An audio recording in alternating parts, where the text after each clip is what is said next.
ओम पितृभ्यो नमः।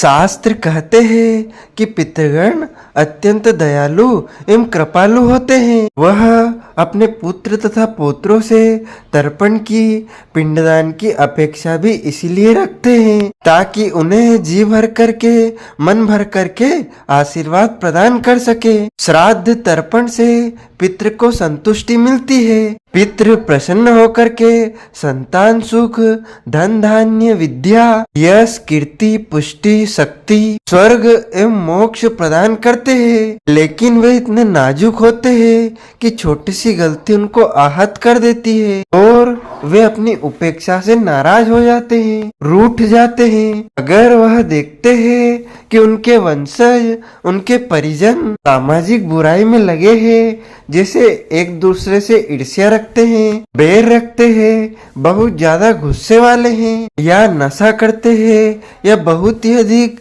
अपशब्दों का उपयोग करते हैं, तो पितृजन उनसे कुपित हो जाते हैं, नाराज हो जाते हैं और वह श्राप देकर पितृलोक को जाते हैं। अतः ध्यान रखें, पितृपक्ष में कोई भी ऐसा कार्य ना करे जो हमारे पितरों को दुखी करे।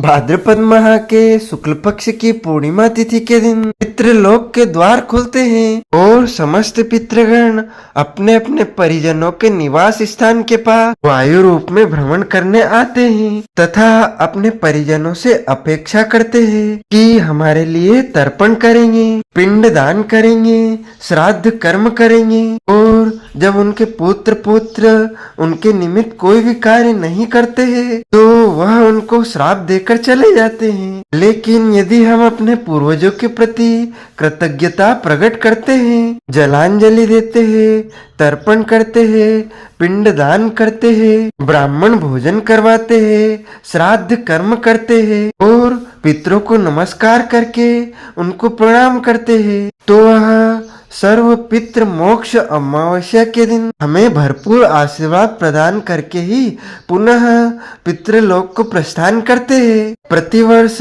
भाद्रपद माह के शुक्ल पक्ष की पूर्णिमा तिथि से आश्विन माह के कृष्ण पक्ष की अमावस्या तक 16 दिन 16 श्राद्ध कर्म किए जाते हैं। श्राद्ध कर्म करने के लिए सबसे पहले गाय के दूध में, पके हुए चावल में शक्कर, इलायची, केसर व शहद मिला करके उसकी खीर का निर्माण करना चाहिए। गाय के गोबर के कंडे को प्रज्वलित करके अंगारी लगा करके किसी बर्तन में या किसी भी मिट्टी के पात्र में हवन कुंड में रख करके श्राद्ध करता व्यक्ति को दक्षिण मुखी होकर यानी दक्षिण दिशा में मुख करके खीर से 3 आहुति देना चाहिए। सर्वप्रथम गौ माता को रोटी खिलाए, काले कुत्ते को भोजन करवाएं और कोए हेतु अलग से ग्रास निकालकर उनको खिलाना चाहिए। इनको ग्रास डालते हुए ध्यान रखें कि आपका मुंह दक्षिण दिशा की ओर होना चाहिए। साथ ही आप यदि यज्ञोपवीत यानी जनेऊ धारण करते हैं तो आपको अपसव्य यज्ञोपवीत धारण करके ही यह कार्य करना चाहिए। इसके बाद तर्पण, जलांजलि आदि कर्म संपन्न करने के बाद ब्राह्मणों को भोजन करवाए, अतिथियों को भोजन करवाए, फिर स्वयं आपको भोजन ग्रहण करना चाहिए। जब हम अपने घर में ब्राह्मणों को भोजन करने के लिए आवाहित करते हैं, आमंत्रित करते हैं, तो ध्यान रखना चाहिए कि जो ब्राह्मण आप बुला रहे हैं वह शुद्ध एवं विद्वान ब्राह्मण होना चाहिए। निर्धन गरीब ब्राह्मण होगा चलेगा, लेकिन विद्वानता उसके अंदर होना चाहिए, उसके अंदर ज्ञान होना चाहिए। ज्ञानी और विद्वान ब्राह्मण को ही श्राद्ध का भोजन करवाने का विधान है। वैसे तो सभी को श्राद्ध कर्म करना ही चाहिए, अपने अपनी परिस्थिति के अनुसार पितृकर्म, श्राद्ध कर्म, तर्पण कर्म करना ही चाहिए। यदि आप बहुत ज्यादा अमीर है, धनवान है,